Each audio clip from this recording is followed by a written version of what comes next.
ರಾಹು ಮಹಾದಶ ಯಾರಿಗೆ ಒಳ್ಳೇದ್ ಮಾಡುತ್ತೆ, ಯಾರಿಗೆ ಕೆಟ್ಟದ್ ಮಾಡುತ್ತೆ?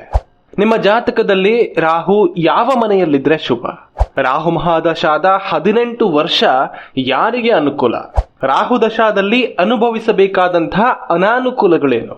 ರಾಹುವಿನ ಅನಾನುಕೂಲಕ್ಕೆ ಸುಲಭ ಪರಿಹಾರಗಳು ಏನು? ಈ ಎಲ್ಲ ವಿಷಯವನ್ನ ಇವತ್ತಿನ ವಿಡಿಯೋದಲ್ಲಿ ನೋಡೋಣ. ಅಲ್ಲಿವರೆಗೂ ನೀವಿನ್ನು ಸಿಂಹಧ್ವಜ ಚಾನಲ್ಗೆ ಸಬ್ಸ್ಕ್ರೈಬ್ ಮಾಡದೇ ಇದ್ರೆ ಈಗಲೇ ಸಬ್ಸ್ಕ್ರೈಬ್ ಮಾಡಿ, ಬೆಲ್ ಐಕಾನ್ ಪ್ರೆಸ್ ಮಾಡೋ ಮೂಲಕ ನೋಟಿಫಿಕೇಶನ್ ಆನ್ ಮಾಡ್ಕೊಳ್ಳಿ. ಮುಂದಿನ ವಿಡಿಯೋ ಕೇತುವಿನ ಮಹಾದಶಾದ ಬಗ್ಗೆ ಬರುತ್ತೆ. ಜ್ಯೋತಿಷ್ಯದಲ್ಲಿ ರಾಹುಕೇತುಗಳ ಬಗ್ಗೆ ಮಾತಾಡುವಾಗ ಜನ ತುಂಬಾ ಭಯ ಪಡ್ತಾರೆ.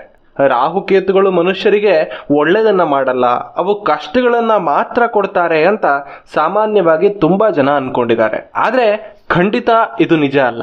ರಾಹುಕೇತುಗಳಿಗೆ ಮನುಷ್ಯರ ಮೇಲೆ ಯಾವುದೇ ದ್ವೇಷ ಇಲ್ಲ. ನಮಗೆ ಕಷ್ಟಗಳನ್ನ ಕೊಟ್ಟು ಅವರಿಗೆ ಆಗ್ಬೇಕಾಗಿರೋದೇನೂ ಇಲ್ಲ. ಮುಖ್ಯವಾಗಿ ಯಾವುದೇ ಗ್ರಹಗಳಿಗೂ ಕೂಡ ಮನುಷ್ಯರ ಮೇಲೆ ದ್ವೇಷ ಇಲ್ಲ.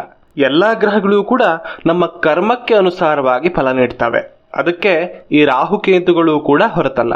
ಜಾತಕದಲ್ಲಿ ರಾಹುಕೇತುಗಳನ್ನ ನಮ್ಮ ಹಿಂದಿನ ಜನ್ಮಗಳ ಕರ್ಮಾನುಸಾರವಾಗಿ ಫಲ ನೀಡುವಂತಹ ಗ್ರಹಗಳು ಅಂತ ಪರಿಗಣಿಸಲಾಗುತ್ತೆ.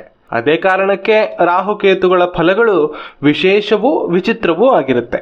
ಇವತ್ತು ಕೇವಲ ರಾಹುವಿನ ಬಗ್ಗೆ ನೋಡೋಣ, ಕೇತುವಿನ ಬಗ್ಗೆ ಮುಂದಿನ ವಿಡಿಯೋದಲ್ಲಿ ನೋಡೋಣ. ರಾಹು ಮಹಾದಶ ಯಾರಿಗೆ ಒಳ್ಳೇದ್ ಮಾಡುತ್ತೆ? ಇದನ್ನ ನಾವು ಇಂತಹ ಲಗ್ನಕ್ಕೆ ಒಳ್ಳೇದ್ ಮಾಡುತ್ತೆ ಅಥವಾ ಇಂತಹ ಲಗ್ನಕ್ಕೆ ಕೆಟ್ಟದ್ ಮಾಡುತ್ತೆ ಅಂತ ಸಿಂಪಲ್ ಆಗಿ ಹೇಳೋದಕ್ಕೆ ಸಾಧ್ಯ ಇಲ್ಲ.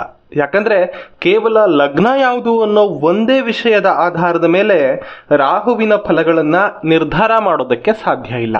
ರಾಹು ಸಹಜವಾಗಿ ಪಾಪಗ್ರಹ. ಬಹಳಷ್ಟು ಗ್ರಹಗಳ ಜೊತೆ ಸೇರಿದಾಗ ಬಹಳ ವಿಭಿನ್ನ ಫಲಗಳನ್ನ ಕೊಡ್ತಾನೆ. ಅದನ್ನ ನಾವು ಮುಂದಿನ ವಿಡಿಯೋಗಳಲ್ಲಿ ನೋಡ್ಕೊಳ್ಳೋಣ. ಇವತ್ತು ಕೇವಲ ರಾಹು ದಶಾ ಬಗ್ಗೆ ಮಾತ್ರ ನೋಡೋಣ. ರಾಹುವಿನ ಸಂಪೂರ್ಣ ದಶಾ ಅವಧಿ 18 ವರ್ಷ. ಆರಿದ್ರ, ಸ್ವಾತಿ, ಶತಭಿಷ ಇವು ರಾಹುವಿನ ನಕ್ಷತ್ರಗಳು. ಈ ನಕ್ಷತ್ರದಲ್ಲಿ ಜನಿಸಿದ್ರೆ ನೀವು ಜನಿಸುವಾಗಲೇ ನಿಮಗೆ ರಾಹು ಮಹಾದಶಾದಲ್ಲಿ ಜನಿಸಿರ್ತೀರ. ನೀವು ಈ ವಿಡಿಯೋವನ್ನ ನೋಡ್ತಿದ್ದೀರಾ ಅಂದ್ರೆ ನಿಮಗೆ ಈಗಾಗಲೇ ಈ ರಾಹು ದಶ ಮುಗ್ದು ಹೋಗಿರುತ್ತೆ. ಅದೇ ರೀತಿ ನಿಮ್ದು ಪುನರ್ವಸು, ವಿಶಾಖ, ಪೂರ್ವ ಭಾದ್ರಪದ ಈ ನಕ್ಷತ್ರಗಳಾಗಿದ್ರೆ ನಿಮ್ಮ ಜೀವನದಲ್ಲಿ ನಿಮಗೆ ವಯಸ್ಸಾಗುವವರೆಗೂ ರಾಹುದಶ ಬರೋದೇ ಇಲ್ಲ. ರಾಹುದಶ ಸಾಮಾನ್ಯವಾಗಿ ವಿದ್ಯಾಭ್ಯಾಸದ ಸಮಯದಲ್ಲಿ ಬಂದಾಗ ಅನಾನುಕೂಲವನ್ನ ಉಂಟು ಮಾಡುತ್ತೆ ಅಂತ ಹೇಳಲಾಗುತ್ತೆ. ಆದ್ರೆ ಅದು ಕೂಡ ಸಂಪೂರ್ಣವಾಗಿ ಸತ್ಯ ಅಲ್ಲ. ಜಾತಕದಲ್ಲಿ ಬುಧ ಮತ್ತೆ ಗುರುವಿನ ಸ್ಥಿತಿ ಚೆನ್ನಾಗಿದ್ರೆ ಆ ರೀತಿ ಸಮಸ್ಯೆ ಕೂಡ ಉಂಟಾಗೋದಿಲ್ಲ. ಹಾಗಾದ್ರೆ ರಾಹು ಮಹಾದಶ ಯಾರಿಗೆ ಒಳ್ಳೆಯದಲ್ಲ, ಯಾರಿಗೆ ಅನಾನುಕೂಲ ಆಗ್ಬೋದು? ಇದನ್ನ ಮೊದಲು ನೋಡ್ಕೊಳ್ಳೋಣ.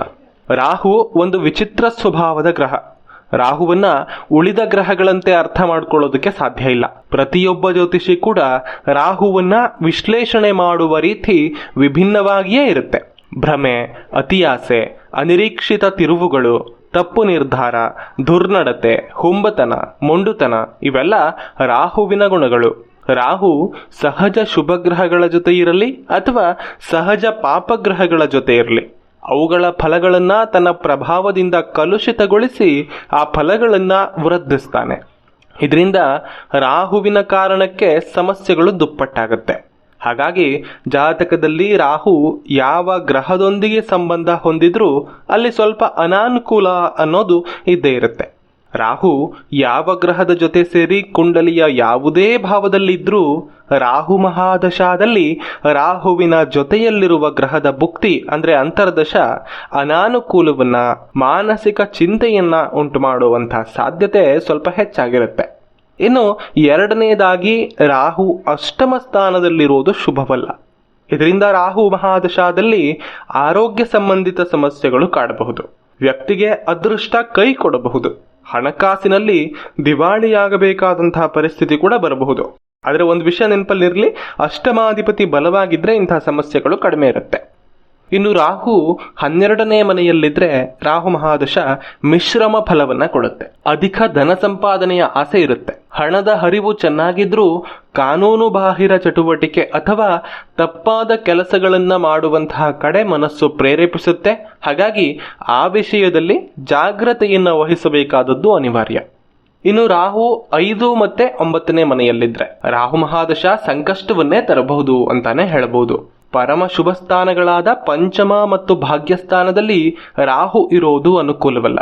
ಪಾಪಗ್ರಹಗಳು ಇಂತಹ ಸ್ಥಾನದಲ್ಲಿದ್ದಾಗ ಅಂತಹ ಗ್ರಹಗಳ ದಶಾಕಾಲ ಅನಾನುಕೂಲವನ್ನೇ ಉಂಟು ಮಾಡುತ್ತೆ. ಪಂಚಮ ಸ್ಥಾನದಲ್ಲಿ ರಾಹುವಿದ್ರೆ ರಾಹು ದಶಾದಲ್ಲಿ ವ್ಯಕ್ತಿ ಮಾನಸಿಕವಾಗಿ ಸಮಸ್ಯೆಗಳನ್ನು ಅನುಭವಿಸುವ ಸಾಧ್ಯತೆ ಹೆಚ್ಚು. ದೈವದ್ವೇಷಿ ಅಥವಾ ದೇವರ ಮೇಲೆ ನಂಬಿಕೆ ಇರದಂತಹ ನಾಸ್ತಿಕನಾಗಬಹುದು. ಹಣಕಾಸಿನ ವಿಚಾರದಲ್ಲೂ ಕೂಡ ಅನುಕೂಲ ಇರೋದಿಲ್ಲ. ಆಲಸ್ಯವನ್ನೇ ಮೈಗೂಡಿಸಿಕೊಳ್ತಾನೆ. ಇನ್ನು ಭಾಗ್ಯದಲ್ಲಿ ರಾಹು ಇರೋದನ್ನ ಪಿತೃದೋಷ ಅಂತ ಕರೀತಾರೆ. ಭಾಗ್ಯಾಧಿಪತಿ ಬಲವಾಗಿದ್ರೆ ಪಿತೃದೋಷ ಅಷ್ಟಾಗಿ ಇರೋದಿಲ್ಲ. 5ನೇ ಮನೆಯ ರಾಹುವಿನಂತೆ ತುಸು ಹೆಚ್ಚಾದ ಅನಾನುಕೂಲವನ್ನ 9ನೇ ಮನೆಯ ರಾಹುವಿರುವ ಜಾತಕದಲ್ಲಿ ರಾಹು ಮಹಾದಶ ಕೊಡುತ್ತೆ. ತಂದೆಯೊಂದಿಗೆ ಹೊಂದಾಣಿಕೆ ಇರೋದಿಲ್ಲ. ಯಾರ ಮಾತನ್ನೂ ಕೇಳದಂತಹ ಹುಂಬತನ ಇರುತ್ತೆ. ರಾಹು ಲಗ್ನದಲ್ಲೇ ಇದ್ರೆ ಅದು ಕೂಡ ಅನುಕೂಲವಲ್ಲ. ಅಂತಹ ವ್ಯಕ್ತಿಗಳು ರಾಹುದಶಾದಲ್ಲಿದ್ರೆ ಸುಳ್ಳು ಹೇಳುವವರು, ಇನ್ನೊಬ್ಬರ ಸಂಪತ್ತಿನ ಮೇಲೆ ಆಸಕ್ತಿಯನ್ನ ಹೊಂದಿದವರು, ಸೋಮಾರಿಗಳು, ಆದ್ರೆ ವಿಪರೀತ ಬುದ್ಧಿವಂತರು ಕೂಡ ಆಗಿರುತ್ತಾರೆ. ಇನ್ನೊಬ್ಬರನ್ನ ಸುಲಭವಾಗಿ ಮ್ಯಾನಿಪುಲೇಟ್ ಮಾಡುವಂತಹ ಕಲೆಯನ್ನ ಹೊಂದಿರ್ತಾರೆ. ಮಾನಸಿಕವಾಗಿ ಯಾವಾಗಲೂ ಗೊಂದಲದಲ್ಲಿರ್ತಾರೆ. ಲಗ್ನಾಧಿಪತಿ ಬಲವಾಗಿದ್ರೆ ಅಶುಭ ಫಲಗಳು ಕಡಿಮೆ ಇರುತ್ತೆ. ಇದನ್ನ ಎಲ್ಲದಕ್ಕೂ ನಾವು ಗಮನ ಇಟ್ಕೋಬೇಕು. ಇನ್ನು ರಾಹು ಕೇಂದ್ರ ಸ್ಥಾನಗಳಾದಂತಹ 1, 4, 7, 10ರಲ್ಲಿ ಇದ್ರೂ ಎಲ್ಲಿದ್ರೂ ಕೂಡ ಸಮಸ್ಯೆ ಉಂಟಾಗಬಹುದು. ಲಗ್ನದಲ್ಲಿದ್ದಾಗ ನಾನು ಇವಾಗಲೇ ಹೇಳಿದೆ. ಇರೋದರಲ್ಲಿ ದಶಮ ಸ್ಥಾನ ಅಂದ್ರೆ 10ನೇ ಮನೆ ಸ್ವಲ್ಪ ಅನುಕೂಲ ಫಲ ಹೆಚ್ಚು ಅಂತ ಹೇಳ್ಬೋದು. ಹಾಗೆ ಯಾವುದೇ ಲಗ್ನಕ್ಕೆ ರಾಹು ಬಾಧಕಾಧಿಪತಿ ಅಥವಾ ಮಾರಕಾಧಿಪತಿಯ ಮನೆಯಲ್ಲಿದ್ದರೆ ಅಥವಾ ಬಾಧಕಾಧಿಪತಿ ಮತ್ತು ಮಾರಕಾಧಿಪತಿಯ ಜೊತೆಯಲ್ಲಿದ್ರೂ ಕೂಡ ಅನಾನುಕೂಲವನ್ನ ಕೊಡ್ತಾನೆ. ಹಾಗಾದ್ರೆ ರಾಹು ಯಾವಾಗ ಶುಭ ಫಲವನ್ನ ಕೊಡ್ತಾನೆ? ರಾಹು ಜಾತಕದಲ್ಲಿ ಲಗ್ನದಿಂದ 3, 6, 11ನೇ ಮನೆಯಲ್ಲಿದ್ದಾಗ ರಾಹುವಿನ ಮೇಲೆ ಕುಜನ ದೃಷ್ಟಿ ಇಲ್ಲದೇ ಇದ್ದರೆ ರಾಹುದಶ ಅದ್ಭುತ ಫಲಿತಾಂಶಗಳನ್ನ ಕೊಡೋ ಸಾಮರ್ಥ್ಯವನ್ನ ಹೊಂದಿರುತ್ತೆ. ಅದೇ ರೀತಿ ರಾಹು 10ನೇ ಮನೆಯಲ್ಲಿದ್ರೂ ಕೂಡ ಇತರ ಪಾಪಗ್ರಹಗಳ ದೃಷ್ಟಿ ಇಲ್ಲದೆ ಇದ್ರೆ ನವಾಂಶದಲ್ಲಿಯೂ ಅನುಕೂಲ ಸ್ಥಿತಿಯಲ್ಲಿದ್ರೆ ಒಳ್ಳೆಯ ಫಲಗಳನ್ನ, ಒಳ್ಳೆಯ ಉದ್ಯೋಗವನ್ನ ಕೊಡ್ತಾನೆ. ಇನ್ನು ರಾಹು 2ನೇ ಮನೆಯಲ್ಲಿದ್ರೆ ಕೇವಲ ಹಣಕಾಸಿನ ವಿಷಯದಲ್ಲಿ ಅನುಕೂಲ ಫಲಗಳನ್ನ ಕೊಡ್ತಾನೆ. ಉಳಿದ ವಿಷಯಗಳಲ್ಲಿ ಅನಾನುಕೂಲ ಇದ್ದೇ ಇರುತ್ತೆ.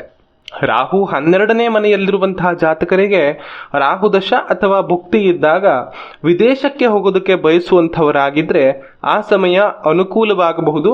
ಹಾಗಂತ ಕೇವಲ ರಾಹು ಒಂದೇ ವಿದೇಶಕ್ಕೆ ಹೋಗೋದಕ್ಕೆ ಸಾಕಾಗೋದಿಲ್ಲ. ಉಳಿದ ವಿಷಯಗಳು ಕೂಡ ಮುಖ್ಯ ಆಗುತ್ತೆ. ರಾಹು ಅನಾನುಕೂಲವನ್ನ ಉಂಟು ಮಾಡ್ತಾನೆ ಅನ್ನೋದು ನಿಜ. ಆದ್ರೆ ರಾಹುದಶಾದಲ್ಲಿ ರಾಹು ಭುಕ್ತಿಯೂ ಸೇರಿದಂತೆ 9 ಭುಕ್ತಿಗಳು ಇರುತ್ತೆ. ಹಾಗಾಗಿ ಇಡೀ 18 ವರ್ಷ ಯಾವುದೇ ಜಾತಕನಿಗೂ ಒಂದೇ ರೀತಿಯಾಗಿರೋದಿಲ್ಲ ಅನ್ನೋದನ್ನ ಗಮನಿಸಬೇಕು. ಮತ್ತು ರಾಹುದಶ ನಡೆಯುವಂತಹ ಸಮಯದಲ್ಲಿ ರಾಹು ಗೋಚಾರದಲ್ಲಿ ಶುಭನಾದಾಗ ಕೂಡ ಅನುಕೂಲ ಫಲಗಳನ್ನ ಪಡಿಬಹುದು ಅನ್ನೋದನ್ನ ಮರೆಯೋ ಹಾಗಿಲ್ಲ. ರಾಹು ಹೇಗೆ ಅನಾನುಕೂಲ ಫಲಗಳನ್ನ ಕೊಡ್ತಾನೋ ಅದೇ ರೀತಿ ರಾಹು ಒಂದು ವೇಳೆ ಜಾತಕಕ್ಕೆ ಶುಭ ಫಲಗಳನ್ನ ನೀಡುವಂತಹ ಸ್ಥಿತಿಯಲ್ಲಿದ್ರೆ ಉಳಿದ ಎಲ್ಲಾ ಗ್ರಹಗಳಿಗಿಂತ ಹೆಚ್ಚು ಶುಭ ಫಲಗಳನ್ನ, ರಾಜಯೋಗಗಳನ್ನ ಮೀರಿಸುವಂತಹ ಫಲಗಳನ್ನ ಕೊಡೋ ಸಾಧ್ಯತೆ ಕೂಡ ಹೆಚ್ಚಾಗಿರುತ್ತೆ. ಇನ್ನು ರಾಹುವಿನ ಪ್ರಭಾವದಿಂದ ಶುಭ ಫಲಗಳನ್ನ ಪಡೆಯುವುದಕ್ಕೆ ದುರ್ಗಾದೇವಿಯ ಆರಾಧನೆ ಅತ್ಯಂತ ಪ್ರಶಸ್ತ, ಅಥವಾ ಕಾಲಭೈರವನ ಆರಾಧನೆ ಕೂಡ ಅನುಕೂಲ ಅಂತ ಹೇಳ್ಬೋದು. ಜಾತಕದಲ್ಲಿ ರಾಹುಕೇತುಗಳ ಸಮಸ್ಯೆ ಇದ್ರೆ ಕಾಳಹಸ್ತಿಗೆ ಹೋಗಿ ದರ್ಶನ ಮಾಡಿ ಬಂದರೆ ಸರ್ವ ವಿಧವಾದಂತಹ ಸಮಸ್ಯೆಗಳು ನಿವಾರಣೆಯಾಗುತ್ತೆ ಅನ್ನೋ ಮಾತಿದೆ. ಸಾಧ್ಯವಾದರೆ ಅದನ್ನ ಕೂಡ ಮಾಡಬಹುದು. ಈ ವಿಡಿಯೋ ಜ್ಯೋತಿಷ್ಯ ಕಲಿಯುವವರ ಉಪಯೋಗಕ್ಕೆ ಮಾತ್ರ. ಇದನ್ನ ನಿಮ್ಮ ಜಾತಕಕ್ಕೆ ಅಳವಡಿಸಿಕೊಂಡು ಭಯ ಪಡಬೇಕಾಗಿಲ್ಲ. ಜನ್ಮ ಜಾತಕದಲ್ಲಿ ರಾಹುವಿನ ಸ್ಥಿತಿಯನ್ನ ನವಾಂಶ ಮತ್ತು ಇತರ ವರ್ಗಚಕ್ರಗಳ ಆಧಾರದ ಮೇಲೆ ನೋಡಬೇಕು ಮತ್ತು ರಾಹು ಕುಳಿತ ಮನೆಯ ಅಧಿಪತಿಯ ಬಲವನ್ನ ಕೂಡ ನೋಡಿನೇ ಫಲ ನಿರ್ಧಾರವನ್ನ ಮಾಡಬೇಕಾಗತ್ತೆ. ಹಾಗಾಗಿ ಸಂಪೂರ್ಣ ಜಾತಕ ವಿಶ್ಲೇಷಣೆಯನ್ನ ಮಾಡದೆ ಯಾವುದೇ ಫಲ ನಿರ್ಧಾರಕ್ಕೆ ಬರೋದಕ್ಕೆ ಸಾಧ್ಯ ಇಲ್ಲ. ಹಾಗಾಗಿ ಗಾಬರಿಗೆ ಒಳಗಾಗುವ ಯಾವ ಅವಶ್ಯಕತೆಯೂ ಇಲ್ಲ. ಹಾಗೆ ನಿಮ್ಮ ವೈಯಕ್ತಿಕ ಜಾತಕ ಪರಿಶೀಲನೆಗಾಗಿ ನೀವು ನನ್ನನ್ನು ನೇರವಾಗಿ ಫೋನ್ ಕಾಲ್ನ ಮೂಲಕ ಸಂಪರ್ಕ ಮಾಡಬಹುದು. ಒಬ್ಬರ ಜಾತಕ ಸಂಪೂರ್ಣ ವಿಶ್ಲೇಷಣೆಗೆ ಕೇವಲ 399 ರೂಪಾಯಿಗಳು ಮಾತ್ರ. ಇದೇ ಸ್ಕ್ರೀನ್ ಮೇಲೆ ಕಾಣಿಸ್ತಾ ಇರುವಂತಹ ಸಂಖ್ಯೆಗೆ ನೀವು ಕಾಲ್ ಮಾಡಬಹುದು. 7795502082. ನಿಮ್ಮ ಅಪಾಯಿಂಟ್ಮೆಂಟ್ ಅನ್ನ ಬುಕ್ ಮಾಡ್ಕೋಬಹುದು ಅಥವಾ ವಾಟ್ಸಪ್ ಮೂಲಕ ಇದೇ ನಂಬರ್ಗೆ ನೀವು ಮೆಸೇಜ್ ಕೂಡ ಮಾಡಿ ನಿಮ್ಮ ಅಪಾಯಿಂಟ್ಮೆಂಟ್ ಅನ್ನ ಬುಕ್ ಮಾಡ್ಕೋಬಹುದು. ಹಾಗೆ ನಿಮಗೆ ಜ್ಯೋತಿಷ್ಯ ಕಲಿಕೆಯಲ್ಲಿ ಆಸಕ್ತಿ ಇದೆ, ನೀವು ಕೂಡ ಜ್ಯೋತಿಷ್ಯವನ್ನ ಕಲಿಬೇಕು ಅನ್ನುವಂತಹ ಆಸಕ್ತಿಯನ್ನ ಹೊಂದಿದ್ರೆ ನಿಮ್ಗೆ ಇಲ್ಲಿದೆ ಸುವರ್ಣ ಅವಕಾಶ. ನೀವು ನಿಮ್ಮ ಜಾತಕವನ್ನ, ನಿಮ್ಮ ಕುಟುಂಬದವರ ಜಾತಕವನ್ನ, ನಿಮ್ಮ ಸ್ನೇಹಿತರ ಜಾತಕವನ್ನ ನೋಡಿ ಫಲ ಹೇಳಬೇಕು ಅನ್ನುವಂಥ ಆಸೆ, ಆಸಕ್ತಿ ನಿಮ್ಮಲ್ಲಿದ್ದೇ ಆದರೆ ನೀವು ನಮ್ಮ ಸಿಂಹಧ್ವಜ ಕನ್ಸಲ್ಟೇಷನ್ನ ಜ್ಯೋತಿಷ್ಯ ತರಗತಿಗಳನ್ನು ಸೇರ್ಕೋಬಹುದು.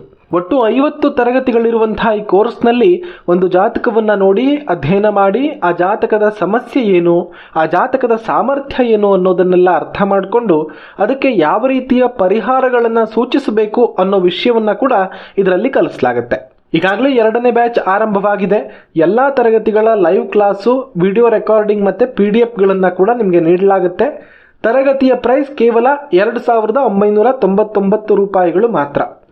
ಆಸಕ್ತರು ಈ ಸಂಖ್ಯೆಗೆ ಕಾಲ್ ಅಥವಾ ವಾಟ್ಸಪ್ ಮೂಲಕ ಸಂಪರ್ಕಿಸಿ ಹೆಚ್ಚಿನ ಮಾಹಿತಿಯನ್ನು ಪಡೆಯಬಹುದು. ಧನ್ಯವಾದಗಳು. ಜೈ ಶ್ರೀರಾಮ್.